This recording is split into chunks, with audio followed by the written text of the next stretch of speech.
ฮั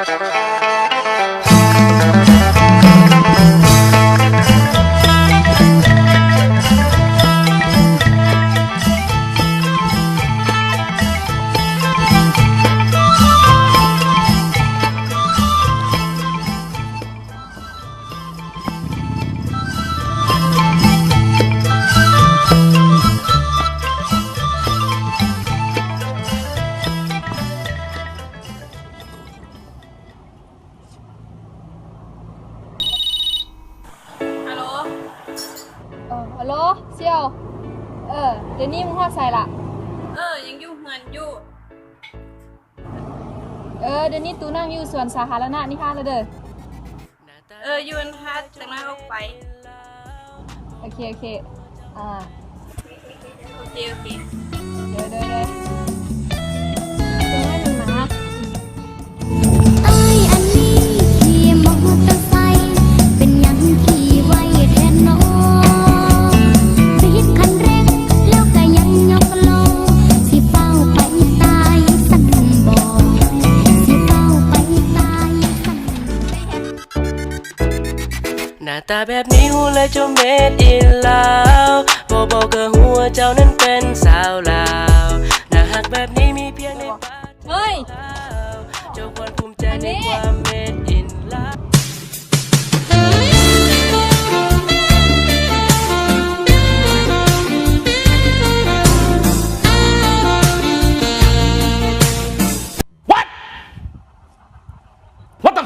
นั่งก้อนเด็ดฮ้อนนะเฮ้ยเป็นจังไรเซียวช่วงนี้สบายดีอยู่บ่ค่ะธรรมดาเลยเจียวดูกับโบคือการช่วงนี้ขาดเงินนี่ไผขัดเคียนเงินนะนี่ใบพันบ่พูดนะ603อีกซื้อเลขเลยบางก้อนเงินนะไปเฮาขึ้นไปลิ้นเถิงกันไป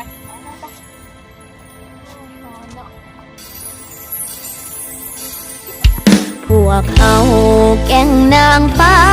มือนี่นาสิพามวนเดานานละอยู่ทวนบ่เป็นการรบกวนซุ่มเจ้าดอกนอบ่เป็นการรบกวนซุ่มเจ้าดอกนอ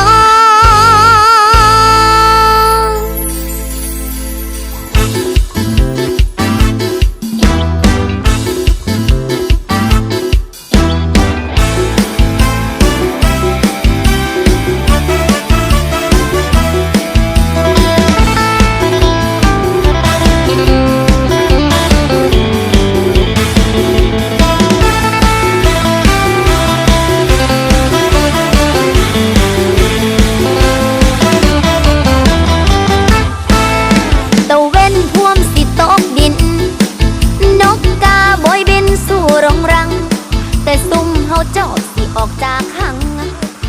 รวมแก๊งขอตำเสี่ยวเดี๋ยวนี้คือบ่เห็นหน้าแฟนมึงอะเรื่องมันยาวเชยก็เล่ามาแต่แม่ลีลาอยู่หั่นจะทอดปัดขนมปัดคุณโอเวอร์เกินเหม็นได้เนาะเรื่องมันมีอยู่เดี๋ยวกูสิเล่าย่อยๆให้ฟังเรื่องมันมีอยู่ว่า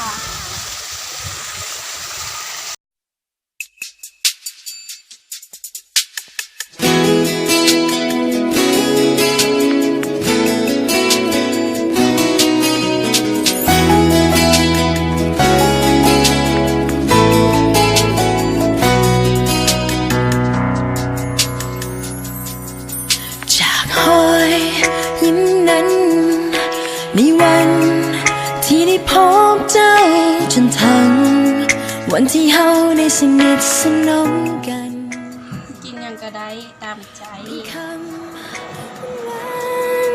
ทางโทรศัพท์ให้ได้ฟังทุกคืน You ask if I love you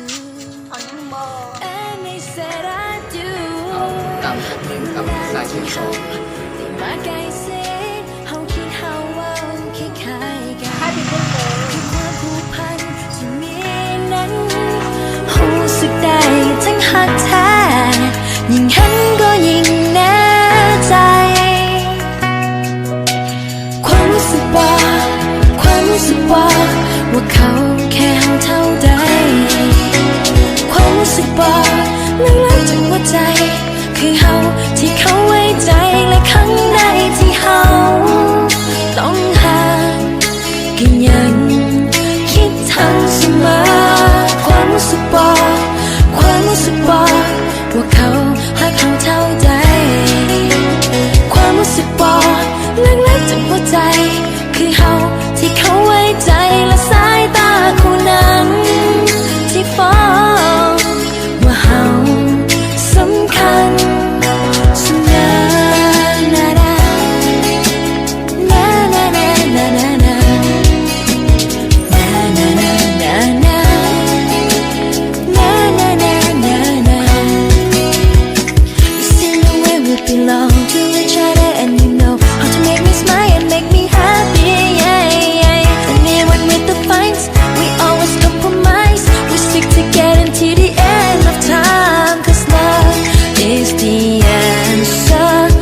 จากหัวใจคือเฮาที่เขาไว้ใจและครั้งใดที่เฮาต้องห่างก็ยังคิดถึงเสมอความรู้สึกบอกความรู้สึกบอกว่าเขาหากเขาเท่าใดความรู้สึกบอกลึกๆจากหัวใจคือเฮาที่เขาไว้ใจและสายตาคู่นั้นที่ฟ้องว่าเฮาสำคัญต่อเขาสายตาคู่นั้นที่ฟ้องว่าเฮาสำคัญต่อเขา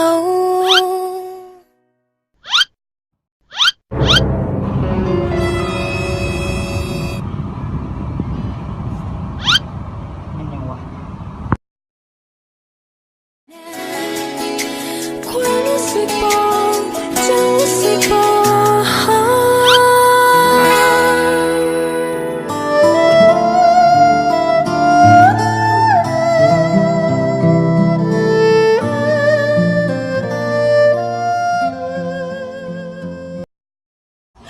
เฮ้ยเป็นยังวะ